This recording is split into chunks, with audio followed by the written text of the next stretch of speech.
नमस्ते, अभिवादन आपका इनोसेंट इन्वेस्टर के इस नए वीडियो में दोस्तों बात करेंगे बाजार की। पहले एफआईआईज डीआईआईज का डेटा देखते हैं। जरूरी है क्या यहाँ पर देखना ये कि आज 1250 करोड़ की बिकवाली करी है एफआईआईज ने।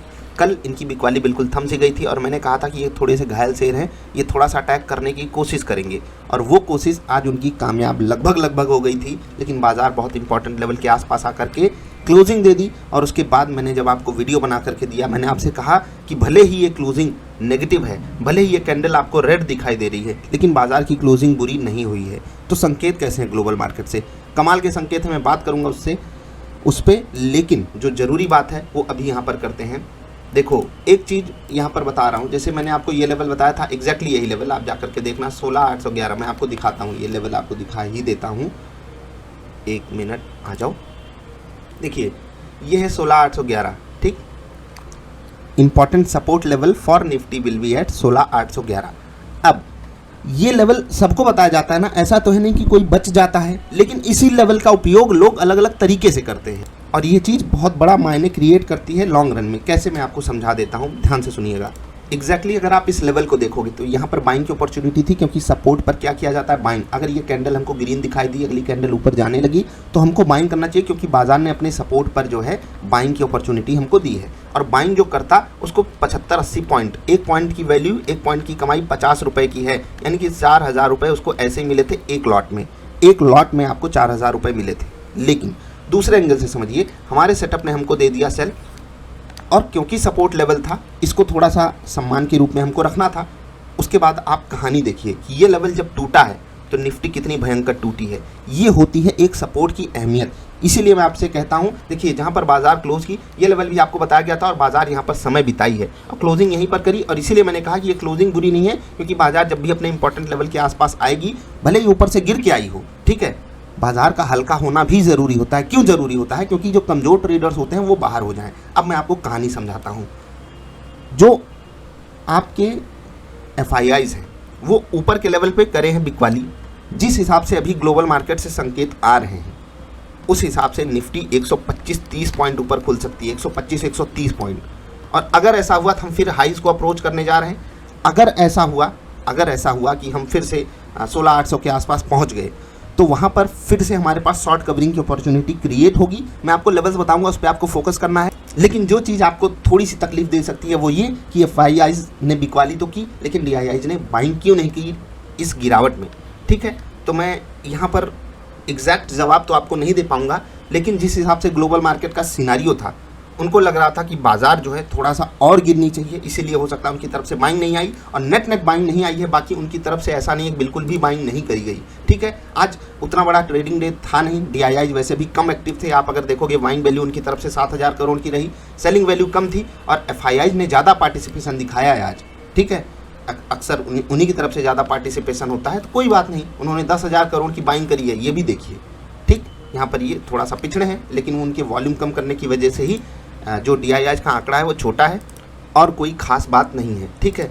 सोने की बात कर लेते हैं, क्योंकि यहाँ पर भी खूब हो हल्ला मच रहा था, सोना 60,000 पार कर जाएगा, ऐसा कर जाएगा, और फिर वहाँ पर कहानी अलग अलग तरीके से समझाई जाती है आपको।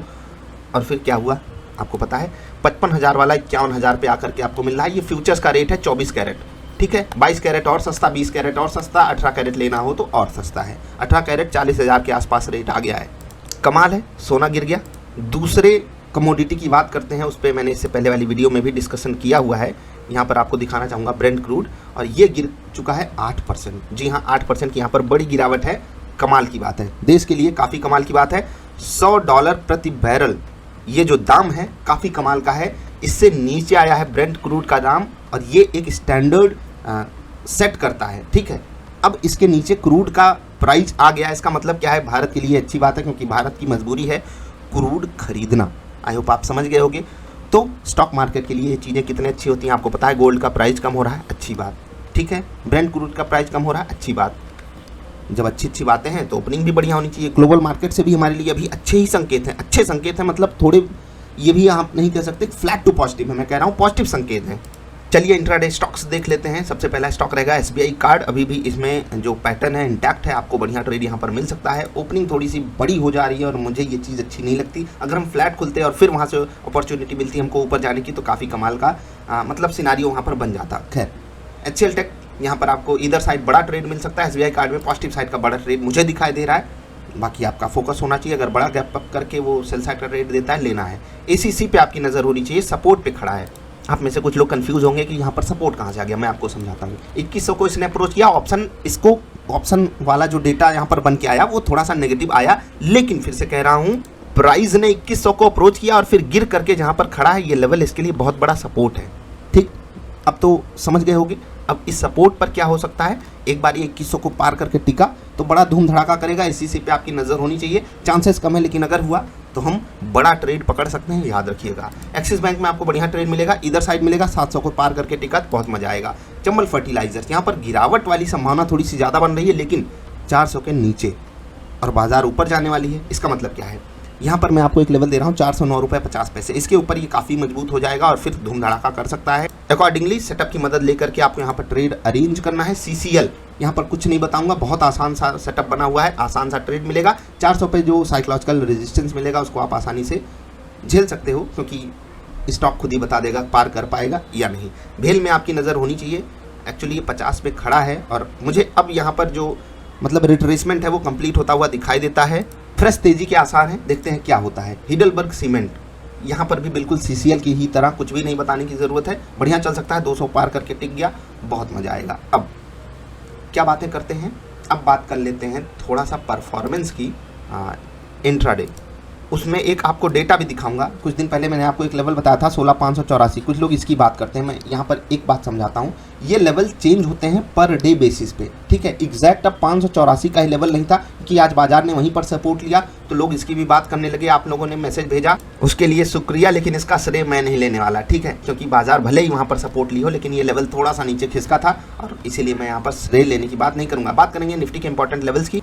ऊपर जाती हुई बाजार में जो पहला लेवल बन करके आ रहा है 16693 693, ठीक है, ये पहला लेवल आ रहा है।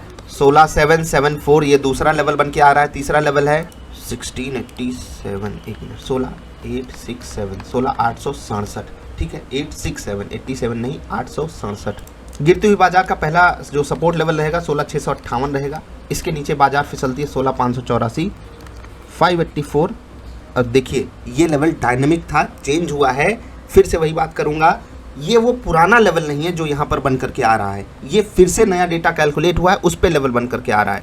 इसे आप मात्र एक संयोग मानिएगा, ठीक है, मात्र एक संयोग था। 16503 ये रहेगा क्रूशियल सपोर्ट लेवल। एग्जैक्टली आप इसको 16500 भी मान सकते हो। 16000 क्या लिख दिया हो, इतना ऊपर निफ्टी जाएगी क्या? जाएगी, हमने भविष्यवाणी कर दी है, ठीक है। 16503 ये रहेगा सपोर्ट लेवल। अब बात कर लेते हैं थोड़ा सा निफ्टी बैंक की। यहाँ पर 2 ही लेवल मैंने निकाला है। एक बात ध्यान रखना, आज बैंक निफ्टी जहाँ से लौट के आई ये लेवल आपको बताया गया था या नहीं, जाकर के कल वाली वीडियो चेक करना, ठीक है। हाँ, अब जो लेवल बन के करके आ रहा है 34446 446, कल से बड़ा लेवल बन करके आ रहा है, ठीक है। 34690 दूसरा लेवल छोटा है और ये काफ़ी बड़ा रेजिस्टेंस बनेगा बैंक निफ्टी के लिए। इसको पार करके टिकी बैंक निफ्टी मजा ला देगी।